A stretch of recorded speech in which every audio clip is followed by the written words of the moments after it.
mataku.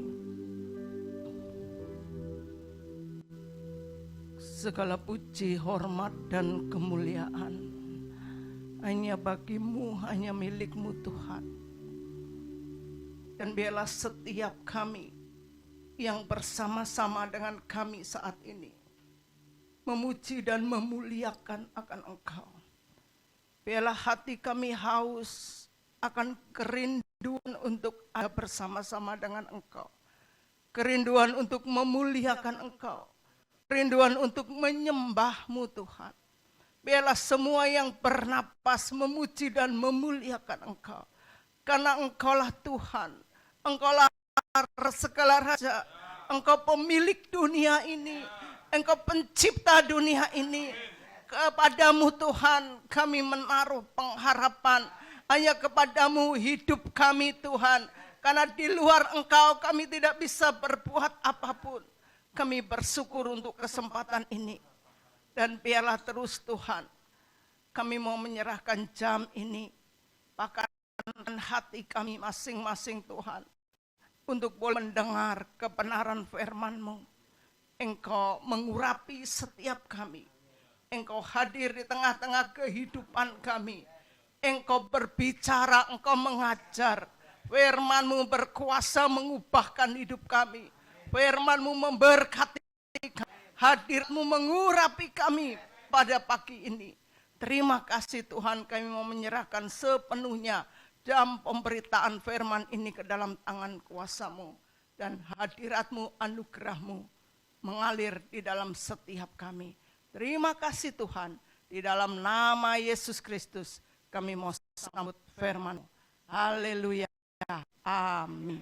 Silakan duduk saudara.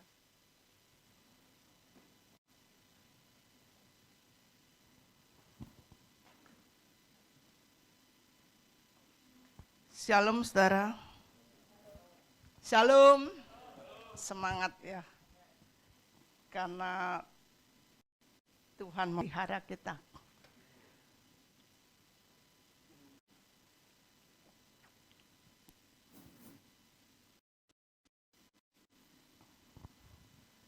Saudara percaya kalau hidup kita saat ini hanya karena Tuhan. Amin saudara. Kita punya pengharapan, di dalam Dia ada masa depan. Sehingga apapun keadaan dunia ini, mau diguncang sakit penyakit, mau diguncang krisis ekonomi, itu tidak membuat kita bersedih, tidak membuat kita bersedih, tetapi terus membawa kita ada sukacita dan memuji dan menyembah Tuhan. Siap saudara? Makanya kalau saudara beribadah, ada kesempatan untuk memuji Tuhan, jangan biarkan engkau melemah, saudara. Apalagi korporat saudara bersama-sama menyembah Dia, bebaskan rohmu, ya. Tidak ada roh perbudakan, tidak ada roh ketakutan, kesempatan lepas kesempatan yang Tuhan terus membuat kita semakin bergairah dengan Tuhan. Saudara harus paksakan apapun keadaanmu saat ini, ya, untuk tetap menyembah Dia. Amin saudara. Siap saudara? Pada pagi ini saudara rindu untuk firman-Nya? Siap. Saya rindu setiap engkau yang rindu akan firman Tuhan. Engkau bukan hanya rindu mendengar, engkau bukan hanya mengagumi, tetapi rindukan engkau menjadi pelaku-pelaku kebenaran firman. Rindukan engkau terima impartasi dan engkau berkemenangan di situ, engkau mengerjakannya di situ. Amin. Ya, kita akan masuk dalam tema yang dalam minggu ini, ya mungkin minim saudara minggu ini tema ini, ya judulnya, temanya adalah bukan aku lagi melainkan Kristus. Kristus yang hidup di dalam kita. Kalau kita lihat tema ini, bukan aku lagi, tapi Kristus yang nampak, Kristus yang hidup di dalam diri kita, ini sudah masuk ke tema orang dewasa. Saya rindu setiap kita merindukan seperti ini. Nah, hanya orang dewasa yang mampu terima legasi. Hanya orang dewasa yang mampu terima seluruh warisan kekayaan surga. Jadi, mari kita lihat setiap aspek kehidupan kita. Orang harus melihat itu adalah Kristus. Itu adalah kebenaran. Artinya, orang harus bisa melihat perubahan kita. Kalau selama bertahun-tahun mengikut Kristus, orang masih mencela, artinya masih sama. Tidak ada perubahan, tidak menjadi berkat. Engkau belum dewasa, tidak ada pertumbuhan, dan orang dewasa tidak bisa mengoperasikan semua kekayaan surgawi. Saya rindu ketika saya berbicara berkat, warisan, kekayaan, saudara semakin excited. Amin, saudara. Tapi ini bukan omong kosong, tapi ini firman Tuhan. Nah, mari kita lihat, saudara. Kita lihat dulu firman-Nya di dalam kitab Matius.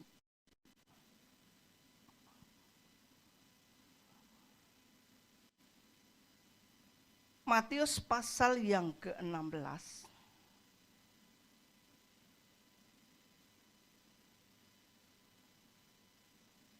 Sudah ketemu? Ayat 23 tolong bacakan. Matius pasal yang ke-16, ayat yang ke-23. Maka Yesus berpaling dan berkata kepada Petrus, "Enyahlah iblis, engkau suatu batu sandungan bagiku, sebab engkau bukan memikirkan apa yang dipikirkan Allah, melainkan apa yang dipikirkan manusia." Ya. Mari kita lihat, saudara, siapa Petrus. Petrus itu orang terdekat, saudara. Petrus murid Tuhan. Bahkan dalam pasal yang sama, pasal 16 ini, Petrus dapat anugerah pewahyuan, dia bisa menyatakan Kristus dengan benar, dan Tuhan katakan di atas batu karang ini aku akan membangun gerejaku. Itu Petrus. Namun kita lihat Petrus tidak sepikir dengan dia. Disebut iblis. Jadi mari kesimpulannya adalah ketika tidak bisa sepikir dengan dia, pasti di situ ada campur tangan iblis. Dikatakan Petrus, engkau suatu batu sandungan bagiku. Karena apa? Memikirkan, bukan yang dipikirkan Tuhan, yang ada di dalam pikirannya. Bukan pikiran Tuhan. Bukan yang maunya Tuhan. Mungkin Petrus mengatakan, ini mauku. Menurut hitung-hitunganku, ini logikanya benar. Ini baik. Yesus jangan disalib supaya bisa menjadi Raja Israel. Tetapi mari kita perhatikan, saudara, Tuhan inginkan kita apapun di dalam aspek kehidupan kita, baik tindakan kita, perbuatan kita, perkataan kita, pikiran kita, itu selaras dengan apa yang surga punya. Ini diawali dengan pikiran kita. Jadi saudara, ketika Tuhan mengajarkan banyak peraturan, ya, banyak hukum engkau mendengar pengajaran, engkau mencatat, engkau manggut-manggut, saudara.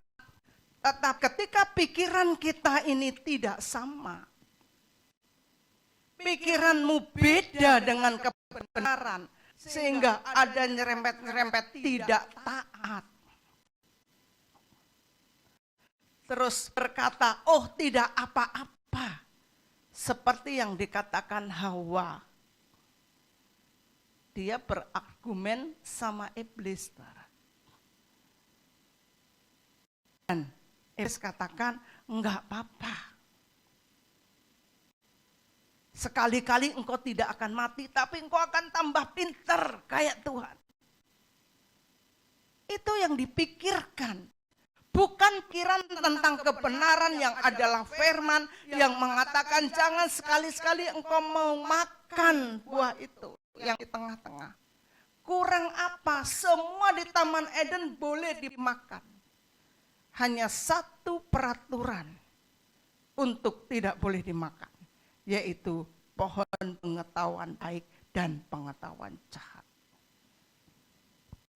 Tapi mari saudara, ketika pikiran kita tidak bisa fokus untuk memikirkan bagaimana kita bisa mengerjakan kebenaran firman Tuhan, maka engkau sedang memberi kesempatan untuk memikirkan kebalikannya, yaitu memikirkan perkataan iblis. Dan kita lihat semuanya ada konsekuensinya. Dengan sangat berat hati, iblis, Adam dan Hawa dikeluarkan dari keindahan Taman Eden. Saya rindu sudah boleh memahami, jangan pernah saudara mulai kehidupan yang biasanya meringankan, mempermudah, menyepelekan firman Tuhan, kebenaran, tidak ada ketaatan, pikirnya pelanggar dikit-dikit. Saya melihat kalau peraturan manusia saja, saudara enggak taat. Apa yang terjadi dengan peraturan Tuhan yang tidak kelihatan? Ya. Jadi kita harus belajar taat, saudara. Ketika kita tidak taat, firman Tuhan katakan, engkau enyahlah engkau iblis. Jadi sama dengan ketika kita tidak memikirkan pikiran apa yang ada di dalam Tuhan, itu berasal dari iblis. Kita harus sadari itu. Kalau saudara lihat, Yudas itu tadinya baik-baik saja. Ya, Yudas dipilih oleh Yesus. Ya, dia mendengar pengajaran, bahkan dia bendahara Tuhan. Jadi termasuk pengurus inti. Namun kita harus bisa melihat mengapa dia gagal. Karena apa yang dia pikirkan bukan pikiran Tuhan. Yang ia pikirkan adalah keuntungan, uang, baiknya bagaimana secara logika, secara pikiran. Kita tidak bisa membandingkan kebenaran firman Tuhan dibandingkan dengan keuntungan.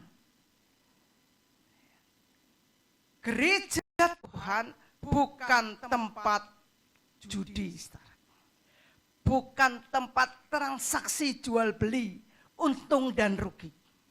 Tetapi kita kepada Tuhan itu beribadah, mengabdi, menyatakan kasih kita kepada Dia karena Dia sudah mengasihi kita. Dia sudah berkorban secara totalitas, memberikan nyawanya, penderitaannya buat perubahan kita, buat kita saat ini merasa aman, saat ini kita ada pengharapan, engkau bisa sehat, ada masa depan, engkau bisa beribadah, engkau bisa ada jamin keselamatan. Karena Dia yang sudah mengasihi kita. Jadi jangan pernah kita ini beribadah, bergereja, menjadi orang Kristen hanya karena cari untung. Bahkan engkau pilih orang, bukan engkau ya, orang sanalah. Orang pilih-pilih gereja hanya karena supaya komunitas. Ya, komunitas orang-orang yang bisa memberi untung kita. Apa yang engkau pikirkan? Ketika tidak sama dengan pikiran Tuhan.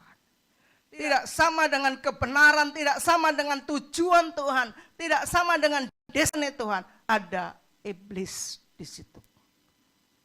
Dan hati-hati, iblis itu tidak pernah lelah untuk mengincar saudara dan saya. Dia akan cari celah. Dia tidak butuh celah yang besar. Celah sedikit saja. Dia bisa masuk dan menghancurkan. Contohnya Yudas, dia tidak pernah berhasil. Saudara. Dia mati bunuh diri. Karena pikirannya yang main. Aku mau menyerahkan Yesus, aku dapat 30 keping perak. Nanti Yesus bakal lolos. Dia orang yang sakti. Nggak mungkin dia mati. Nggak mungkin dia tertangkap. Dia mulai hitung-hitungan seperti itu. Saudara. Itu yang terjadi pada Yudas. Kita lihat juga yang terjadi pada Saul. Saudara. Raja Israel pertama kali. Dia jatuh dan akhirnya sama nasibnya dengan Yudas, bunuh diri. Saudara.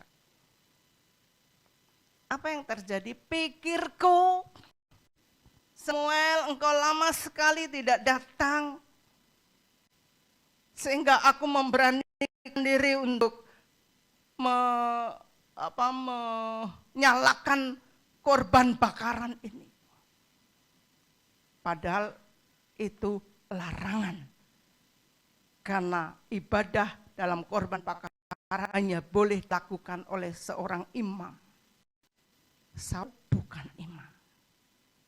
Pikirku. Juga pikirku, sudah berserak-serak, maka aku memberanikan diri. Dia enggak berani menegur rakyatnya.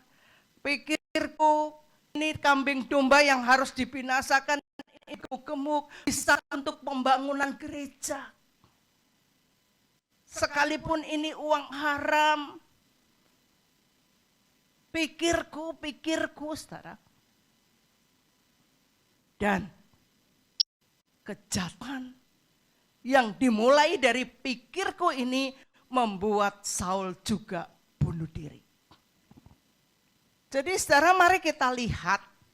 Ketika di sini dikatakan sekarang ini bukan aku lagi melainkan Kristus. Proses dulu pikiran kita. Jangan pernah engkau keluar dari kebenaran, engkau keluar dari jalur ketaatan hanya karena pikirku. Mari kita buat diri kita ini ketaatan yang eksplisit. Kita latih diri kita. Suatu contoh saudara, misalnya ketaatan yang sederhana sajalah. Di sini ada peraturan kalau ibadah ke gereja harus pakai Alkitab, tidak boleh pakai HP. Sekalipun ini zaman canggih. Tapi kalau itu mengganggu saudara, saudara jangan sok canggih. Karena kita di sini peraturan itu supaya supaya saudara ketika membuka ayat, membuka firman, saudara enggak enggak langsung lihat kepo ada IG masuk, kepo ada WhatsApp masuk. Tapi yang terjadi, engkau mungkin bisa menipu hamba Tuhan di sini karena engkau membuka Alkitab, dalamnya juga HP. Mungkin kami tidak tahu. Tapi peraturan ini, kau sudah masuk ke dalam pelanggaran. Dan ketidaktaatanmu, semuanya diperhitungkan. Ini aturan, saudara tahu. Saudara pikir hambanya nggak ngerti, taruh aja di tengah HP. Begitu ada IG, pumpung belum di apa-apa, buka. Saudara, mari kita perhatikan, kalau aturan seperti yang seringan ini, saudara tidak mencondongkan pikiran untuk taat. Apa yang terjadi? Peraturan yang tadi. Ini sudah peraturan di mana gerejamu ada.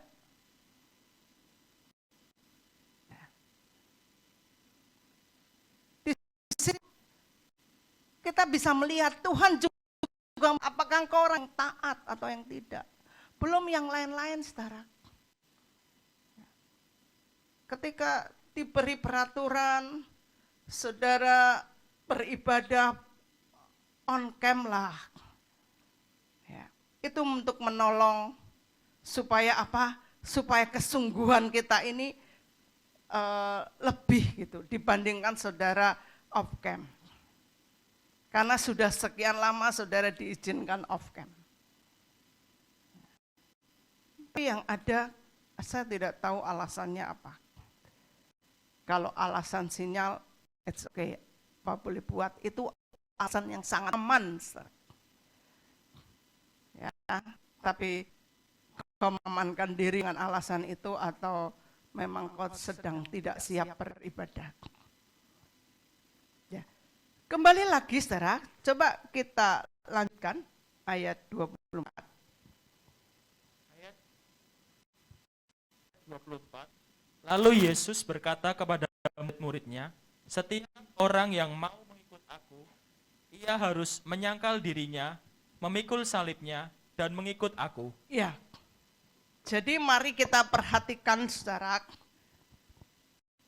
Firman Tuhan katakan, setiap orang yang mau mengikut aku, dia harus menyangkal dirinya, memikul salibnya, baru mengikut aku. Kita harus perhatikan harga yang harus kita bayar. Hitung dulu dari sekarang. Supaya engkau tidak mengalami kerugian di tengah jalan, engkau merasa berat mengikut Tuhan. Kita harus mampu menyangkal diri. Artinya kita mampu terus mentaati kebenaran daripada keinginan diri kita. Supaya layak disebut mengikut Kristus. Baik engkau ada di rumah, di pekerjaan, di bisnis, di komunitas, di apapun.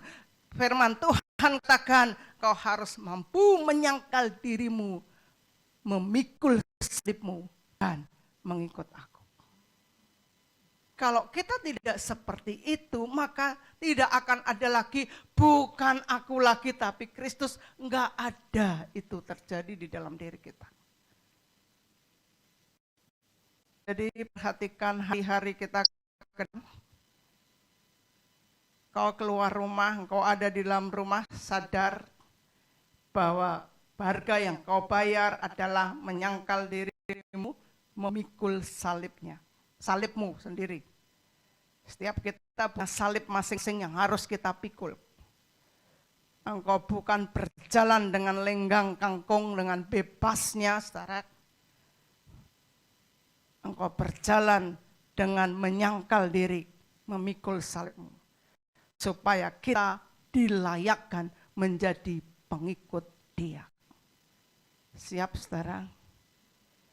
Jadi kekristenan engkau bergereja bukan gereja-gerejaan. Tetapi ada hal yang harus kita perhatikan. Kita harus mengerti seperti ini, itu harus kita kerjakan.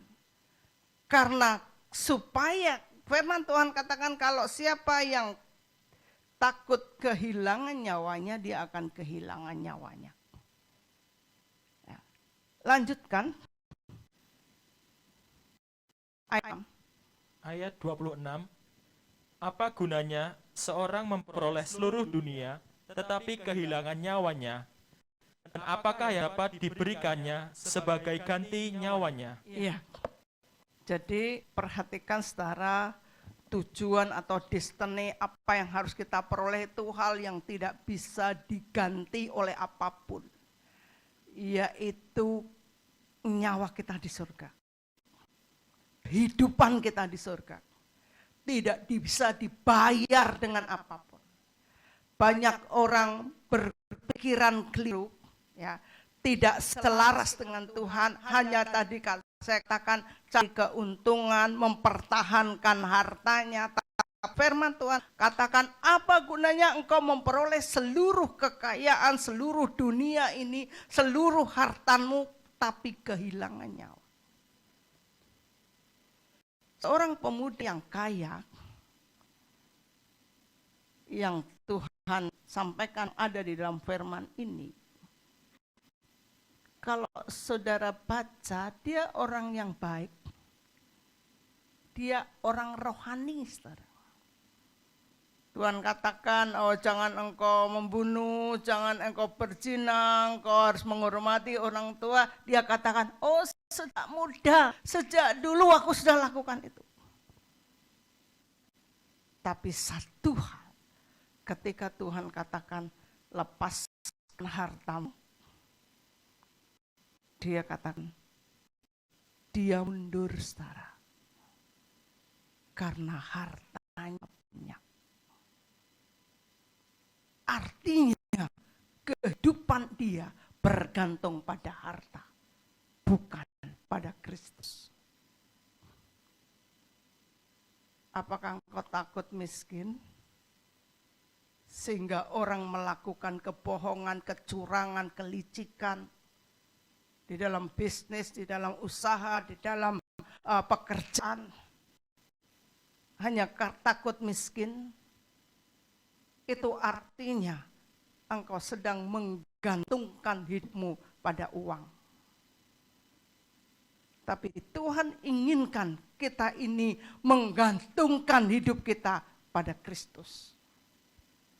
Supaya kehidupan kita bisa dibaca orang, bukan engkau lagi, tapi Kristus yang ada di dalam hidupmu. Amin, saudara. Mari perhatikan baik-baik, saudara. Kenapa orang pelitnya luar biasa? Karena sadar, karena berpikir bahwa kalau nggak punya uang, bagaimana hidupku? Tetapi mari kita lihat, kebenaran adalah justru Tuhan katakan, ketika orang bergantung kepada uang, jual semua hartamu. Ikut aku. Tuhan inginkan kita hidup hanya bergantung kepada Dia. Sehingga Matius pasal 5 katakan, berbahagialah engkau yang miskin. Kita buka, saudara. Matius pasal 5.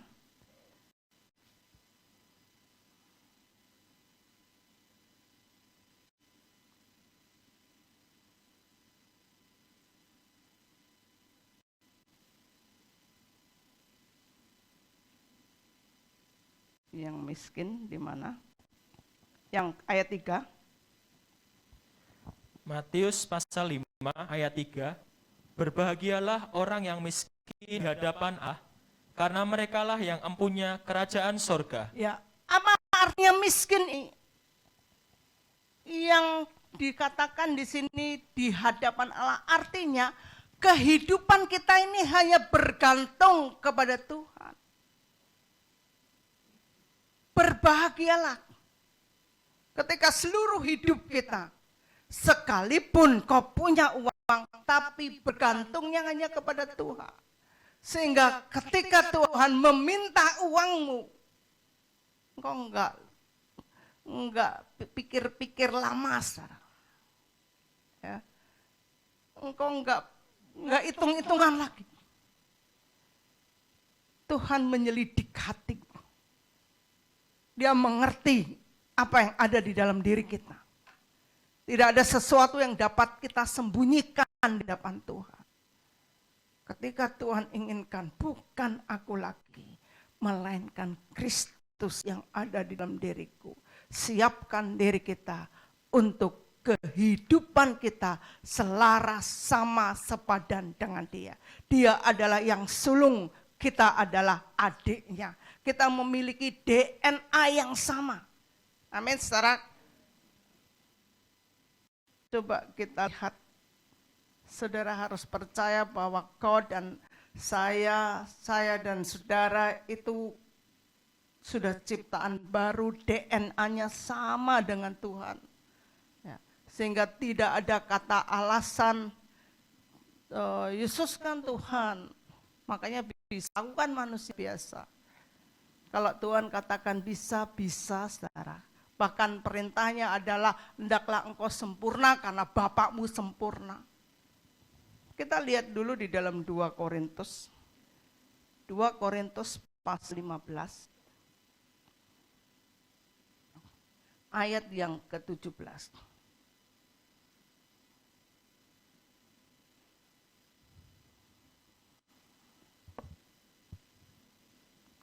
2 Korintus 5 maksud saya, ayat yang ke-17, bukan 15 ya. 2 Korintus 5 ayat 17. Jadi siapa yang ada di dalam Kristus, ia adalah ciptaan baru. Yang lama sudah berlalu, sesungguhnya yang baru sudah datang. Amin, saudara. Engkau di dalam Kristus, maka jangan pernah engkau menjadi sama dengan dulu. Dan jangan heran kalau harus ada perubahan. Karena di dalam Kristus kita adalah ciptaan baru. Kalau yang dulu kebiasaannya berbohong, sekarang sudah tidak ada kebohongan. Kalau yang dulu biasanya adalah lika-liku, sekarang tidak lika-liku lagi, kita ciptaan baru. Kita diubahkan, roh kita baru, saudara. Coba kita lihat di dalam kitab Yohanes, 1 Yohanes pasal 3.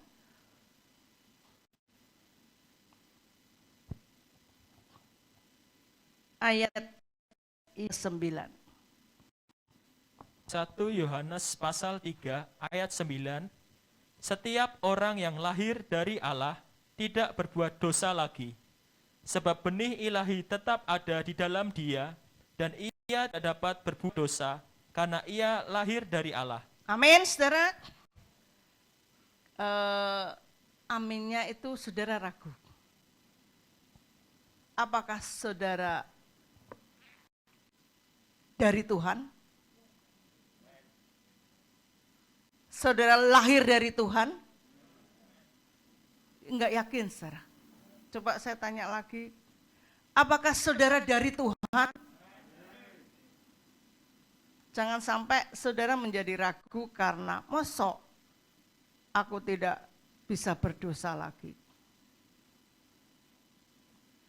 Tapi sebetulnya mari kita perhatikan, kita ini ciptaan baru, roh kita ini roh nih dari surga yang tidak bisa berbuat dosa lagi. Kalau engkau masih berbuat dosa, karena pikiranmu memang pengen berbuat dosa. Karena tidak mau berubah. Karena tidak mau keluar dari kebiasaan. Tetapi kalau kita mau, kita ciptaan baru, pabrik dosa sudah ditutup, kita pabrik baru, kita bisa untuk tidak berbuat dosa. Roh Kudus selalu berbicara bila pelanggaran ada. Ketika kita mau sensitif, kita mau taat. Kita ciptaan baru, DNA Kristus, kehidupan kita sepikir selaras dengan Kristus, sehingga ketika kita bergerak, sungguh bukan aku lagi, melainkan Kristus yang ada di dalamku. Amin, saudara. Ada sesuatu yang menekan saudara yang sehingga saudara tidak percaya dengan firman-firman ini. Padahal Tuhan sudah membawa kita sampai ke level ini. Tapi karena pikiran saudara merasa tidak mungkin. Ya, saudara tidak bisa mengimani apa yang dikatakan firman. Ketika pemberitaan firman itu tidak ditambahi dengan iman, maka engkau akan tertinggal. Tidak akan ada perubahan apapun. Engkau menjadi lamban, engkau menjadi bongkok. Ketika setiap firman tidak kau imani, tidak kau hidupi, tidak kau untuk realisasinya. Setiap firman yang kita dengar itu bukan kebetulan, tapi Tuhan sudah percayakan kita masuk ke kelas ini. Ke kelas di mana kita harus serupa segambar dengan Dia. Kita akan belajar di situ. Engkau menjadi orang di mana kau sadar bahwa kau ciptaan baru, tidak bisa berbuat dosa lagi. Engkau bisa segambar dengan Kristus. Apa yang kau kerjakan sama dengan kebenaran yang Kristus punya, sehingga orang akan lihat sungguh bukan manusia si A si B lagi, tetapi Kristus yang nyata di situ. Sehingga setiap langkah kita engkau menjadi berkat. Ketika padi sudah menguning, saatnya penuaian besar-besaran. Tetapi kalau di dalam diri kita, hati kita, pikiran kita sama seperti dulu, bukan hati Kristus, bukan pikiran Kristus, maka tidak dilayakkan, tidak akan terjadi kita menjadi penuai-penuai. Kristus penuh dengan kepedulian, Kristus penuh dengan belas kasihan. Kristus terus bergerak. Kristus tidak pernah malas, saudara. Dia bangun jam 3 pagi. Dia bukan berdoa bahasa berhenti di situ tanpa bergerak, enggak. Dia jalan. Dia ketemu si A, ketemu si B, dia menghadapi tantangan lepas tantangan.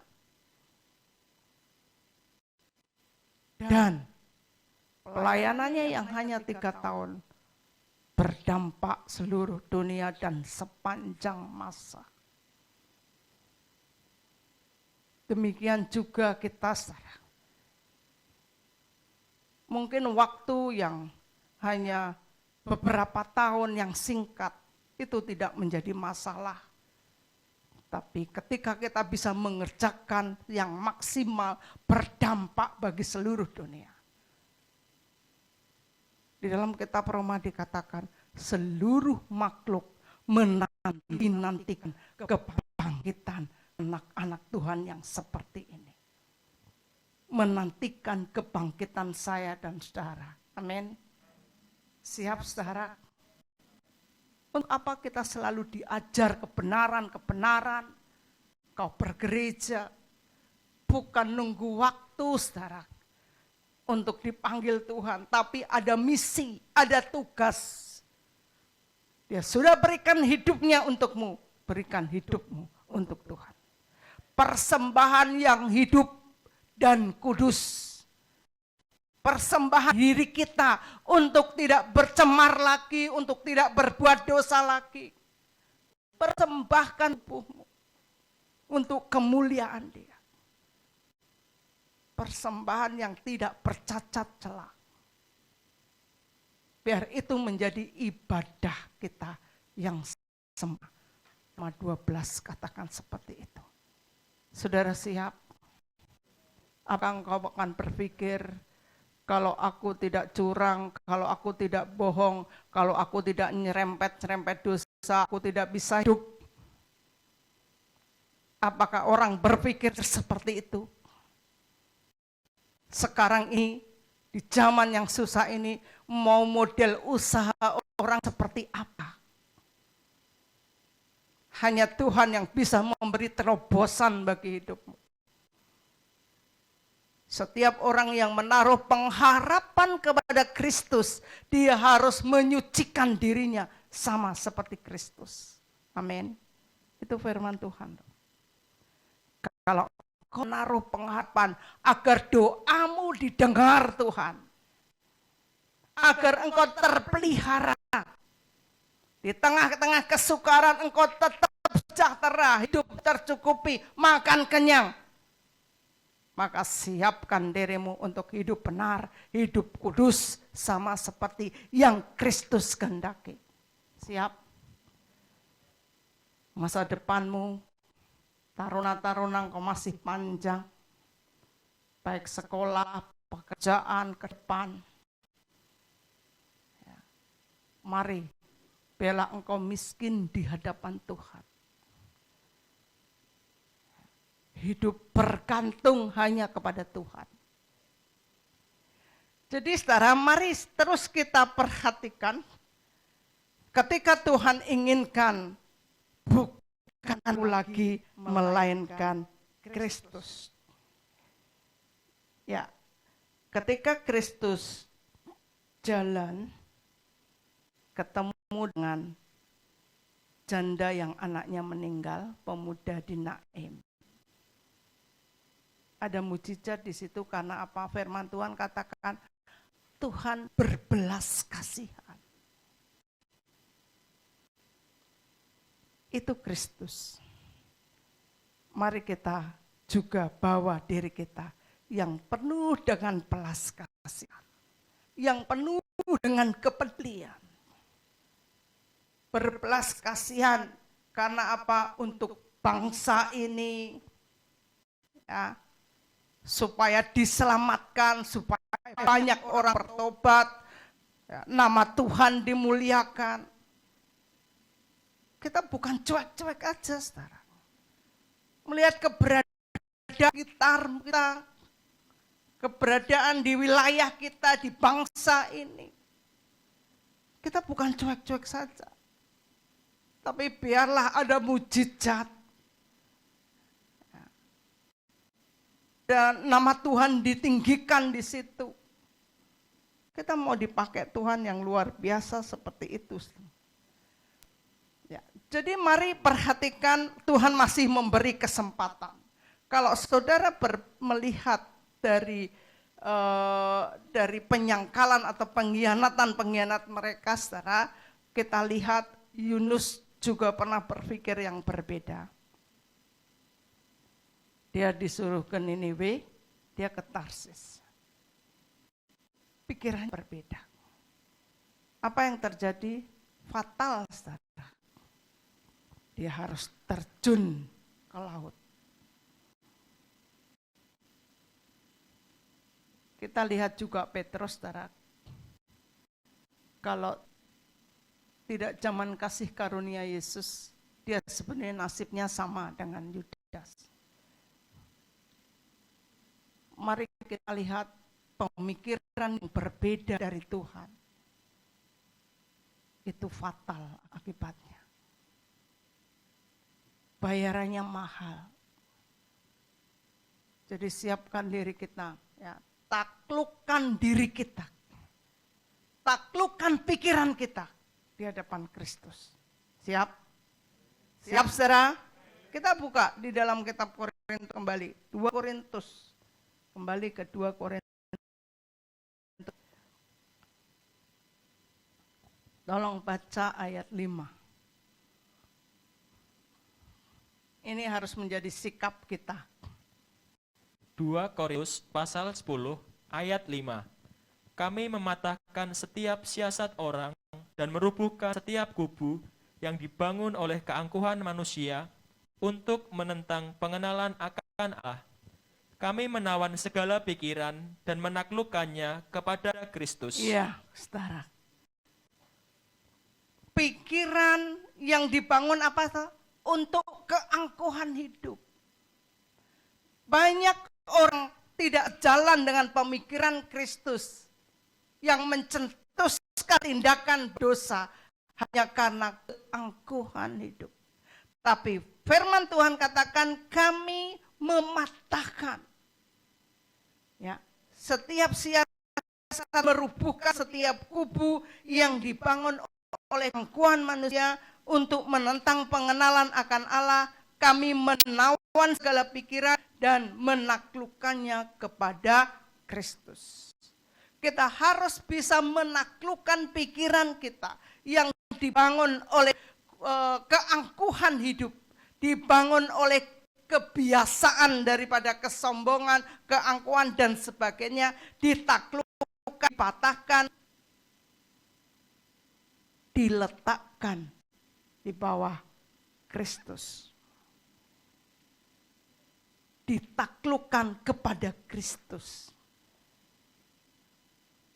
Paulus katakan dulu yang disebut kemegahan, kesombongan, tapi dia katakan semuanya kuanggap sampah karena pengenalanku akan Kristus.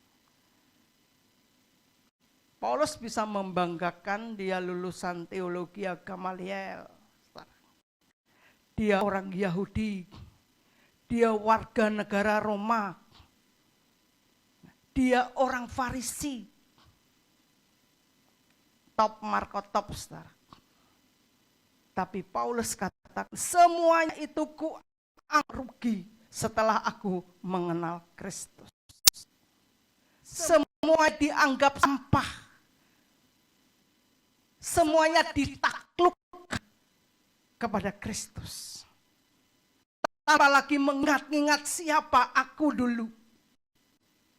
Tapi dia mengerjakan kebenaran lepas kebenaran, mengerjakan apa yang menjadi niatnya Tuhan. Dia kerjakan.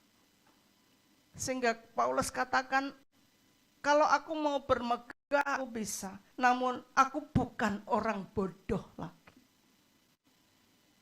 Sesungguhnya ketika kita masih membanggakan perkara duniawi, kita sedang mengalami kebodohan. Tuhan inginkan kita terus merendahkan hati kita, merendahkan diri kita di hadapan Tuhan. Tidak ada yang bisa kita banggakan selain Kristus. Kita bisa karena Kristus. Bahkan kita akan terus memacu diri kita lebih unggul juga karena Kristus dan untuk Kristus. Orang melihat diri kita bukan aku lagi, melainkan Kristus yang hidup, yang bekerja di dalamku. Itu yang harus kita punyai di dalam diri kita. Siap, saudara? Ketika engkau mendengar firman ini bukan suatu kebetulan. Tapi bila firman itu mengimpartasi, menghidupkan engkau, dan engkau harus berjuang untuk mencapai apa yang Tuhan sudah beritakan kepadamu. Siap, saudara? Siap. Kita bukan hanya sekedar mendengar, kalau sudah mendengar sekali, itu kau hanya menyerap 20%. Kenapa tema ini harus diulang-ulang dalam 1 minggu, saudara? Supaya maksimal. Kau mengulang lagi, kau mendengar lagi, dari berbagai versi atau dari berbagai sudut. Dan kau bisa mengerjakan. Tapi kalau mendengar saja engkau sambil lalu, tidak mengulang, bahkan ketika diberi kesempatan satu untuk mendengar dalam tema yang sama, engkau tidak mengerjakan. Bagaimana semua yang Tuhan sediakan, bagaimana rancangan Tuhan itu tergenapi di dalam diri kita. Bagaimana kita bisa mengerjakan apa yang Tuhan kehendaki untuk kita kerjakan. Bagaimana kita bisa mencapai waktu yang Tuhan sudah tetapkan untuk kita bisa menggenapi schedule-nya Tuhan. Jadi saya rindu kita mulai berubah. Amin, saudara. Bukan saja engkau menjadi pendengar, engkau akan menggenapi firman Tuhan. Ya, bahkan semua janjinya akan tergenapi di dalam dirimu. Amin, saudara. Kejar dia. Ketika engkau siap dipromosikan, engkau akan dipromosikan. Tapi ketika tidak dipromosikan, ya tidak dipromosikan. Wong tidak siap. Malu-maluin, saudara. Ya, kita bukan anak Tuhan yang malu-maluin orang tuanya, saudara. Tetapi kita menjadi kebanggaan Tuhan. Itu yang Tuhan inginkan. Siap, saudara? Saya rindu kita semuanya diberkati. Saya rindu kita semuanya sungguh mencapai apa yang disebut kebanggaan bagi Tuhan. Biarlah firman ini menjadi berkat buat saudara. Amin. Tuhan berkati.